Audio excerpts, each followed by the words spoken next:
Concept है और ये GS4 से रिलेट करता है कि जो उनका थ्योरी था यूटिलिटेरियनिज्म का, उसके ऊपर कि कैसे डिफरेंस था दोनों के अप्रोच में। मतलब यूटिलिटेरियन एक थ्योरी है जिनके बारे में बेंथम और GS मिल ने कहा, तो इसी पे बेस करके ये क्वेश्चन है। तो आपको कंपेयर करना होगा दोनों के बीच में सिमिलरिटी और डिफरेंस बताते हुए।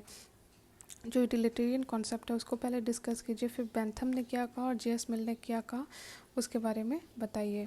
तो देखिए, यूटिलिटेरियन जो है ये एक थ्योरी ऑफ मॉरलिटी है जो कि एडवोकेट करता है हैप्पीनेस और प्लेजर। मतलब कि ये कहते हैं कि अगर किसी इंसान को किसी काम करने से खुशी मिलती है तो वो काम उसे कर देना चाहिए, उसे फ्रीडम होना चाहिए वो करने की।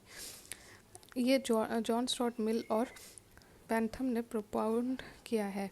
ठीक है, एग्जाम्पल ऑफ यूटिलिटेरियन है जैसे कि अगर कोई आदमी को कोई ब्रेड चुराने से उसको खुशी मिलती है, उसकी भूख पूरी होती है, तो उसे वो कर लेना चाहिए। अगर सिमिलरिटी देखें तो ये जो ह्यूमन एक्शन के बारे में दोनों ने बात किया है। दूसरा कि दोनों ने प्रोपाउंड किया moral value of an act pleasure का रिजल्ट है। मतलब कि कोई भी इंसान कोई काम अपने खुशी के लिए करता है। और ये क्लासिकल और हेडोनिस्टिक फॉर्म ऑफ यूटिलिटेरियनिज्म को दोनों ने बूस्ट किया है। लेकिन डिफरेंस भी है दोनों के थ्योरी में। एक तो दोनों का जो मेजरमेंट है प्लेजर और पेन का वो अलग है। दूसरा कि इंडिविजुअल इंटरेस्ट और जनरल हैप्पीनेस के बीच में जो डिस्टिंक्शन दोनों ने दिखाया है वो भी अलग है। और तीसरा कि बेंथम ने रिकॉग्नाइज किया external sanction, mill recognises not only external but internal. तो अगर बेंथम ने सिर्फ एक्सटर्नल के बारे में बात किया, बट मिल ने इंटरनल प्लस एक्सटर्नल सैंक्शन के बारे में बात किया है। अगर हम बेंथम जिस तरह से बात करते हैं कि कोई भी काम विदाउट एनी मेजरमेंट कि दूसरे आदमी को उससे दुख हो रहा है या उसको दर्द हो रहा है, तो एक तरह से आप सोसाइटी ऑफ वुल्व्स को बूस्ट कर रहे हैं। ठीक है, जबकि मिल का है कि यूटिलिटी और एक सोसाइटी को बेटर बनाने के लिए खुशी की बात करता है, ना कि बस किसी काम से खुशी मिलती है तो आप कर लो, अगर किसी छोटे को सताने से आपको खुशी मिलती है तो आप कर लो। तो बेंथम का वही कहना है कि अगर आपको खुशी मिल रही है तो यू कैन डू इट। लेकिन मिल का ऐसा नहीं कहना है। बेंथम का जो मेन मोटो है वो greatest good of the greatest number. लेकिन इसमें जो माइनॉरिटीज़ हैं, ये तो एक तरह से मेजोरिटेरियन प्रिंसिपल हो गया, लेकिन माइनॉरिटी तो इसके कारण सफ़र करेंगी क्योंकि ग्रेटेस्ट नंबर नहीं है उनका।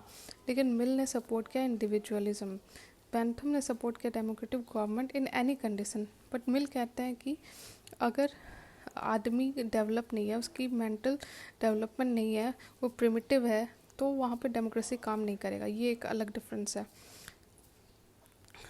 बेंथम ने नहीं एक्सेप्ट किया किसी भी तरह का इंटरवेंशन, चाहे वो वेलफेयर के लिए हो या माइनॉरिटी के लिए हो। बेंथम इसके साथ नहीं थे। मिल ने लेकिन सपोर्ट किया है state control over institution of private property by holding that it can will impose taxation. मतलब कि टैक्स के बारे में बात किया है। यूटिलिटेरियन जो है वो कॉन्सिक्वेंशलिज्म का एक तरह से फॉर्म है। ठीक है, तो जो कि यूटिलिटी को मतलब बढ़ाने के बारे में बात किया है। तो इस तरह से आपका हो गया। वैल्यू एडिशन आप देखोगे तो जेरेमी बेंथम की बात है, जो ये मेन लाइन वो उन रिपीटेडली कहते हैं कि ग्रेटेस्ट हैप्पीनेस प्रिंसिपल कि दो ही मेन फैक्टर है, मेज़र है, एक तो पेन और प्लेजर का जिससे आप मेज़र करते हो। बेंथम का यूटिलिटेरियन जो है वो अप्रूव करता है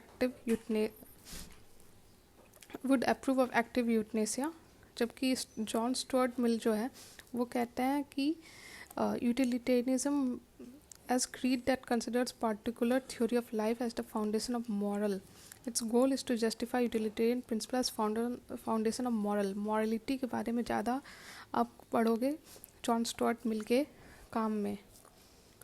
मिल फोकस करता है consequences of action and neither on rights nor ethical sentiments. तो इस तरह से दोनों का जो मेजरमेंट है यूटिलिटेरियनिज्म का वो अलग है। ठीक है, बेंथम की जो यूटिलिटेरियन है उसको फिक्स फिलॉसफी भी कहते हैं, क्योंकि आप आदमी को कुछ भी करने का फ्रीडम देते हो अगर उससे प्लेजर मिलता है और उससे पेन कम होता है।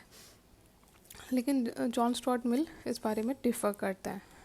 तो इस तरह से आपका ये हो गया। Thank you.